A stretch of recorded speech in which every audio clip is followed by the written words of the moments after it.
I think what's happening is that, at least one way to picture it, is that the marketers and the subscribers' needs are changing, and they've changed rather dramatically.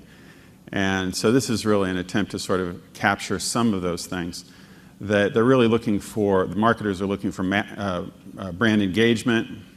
They're looking for quality sales leads, not just inquiries. They're looking for really relevant content marketing. They're looking to integrate their communications to their buyer audiences, and they're looking for a way to prove that their investments matter and that they're good investments. On the other hand, subscribers are looking for absolutely immediate news, usually with mobile devices. They're also looking for not only just product news, but product analysis. They're looking for peer advice and instruction. I think that's really changed in my lifetime a lot, and I think it's a great segment for B2B. And then they're looking for workflow efficiency, and I think that's obvious. So what we call the advanced media model in B2B media is really some of these things, and it depends on the marketplace, but certainly these are all things that have been addressed in this conference, and I think everyone's being encouraged to investigate what their position is with regard to database intelligence, lead generation, community development, building proprietary database, and mobile distribution. I actually encourage all this activity myself, and I think that it's going to be important going forward. In terms of the key advanced media strategies, at least that I think will lead to a much more valuable future for member companies here. They include some of these, maybe not all of them for everyone, but certainly some of these. I see it as important to build from core assets, and there's been a lot of moves that have been made, and by this I mean, and this is a little bit self-serving because I'm in the transaction business, but moves like Penton acquiring Farm Progress. I love that move. I think that that's great. They're making a real statement that they're going to be in agriculture and food, and they're going to be there strong.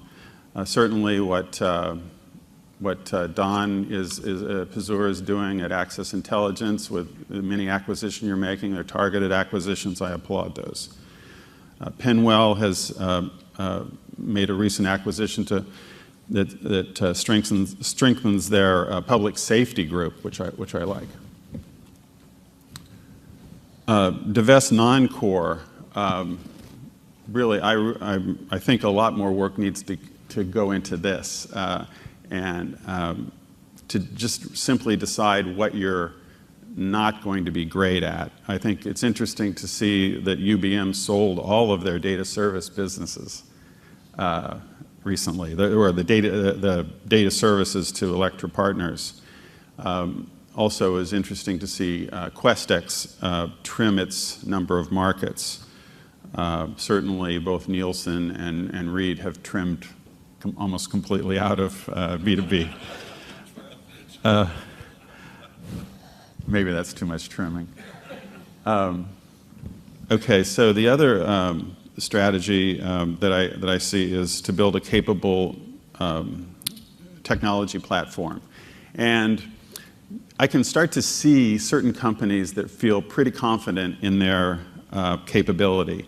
Actually, the company Ziff Davis Media, the one that was acquired by J2, I can see that company as being quite confident in their abilities to take on acquisitions now, which is evidenced by their acquisition of IGN. Might not be as familiar with this crowd, but it's Rupert Murdoch has gaming and entertainment group that was sold recently to Ziff Davis Media, and it really indicated to me that the leaders at Ziff Davis really feel very confident in their ability to serve ads to a database. And they just are looking for greater volume, and they're moving out into these other markets.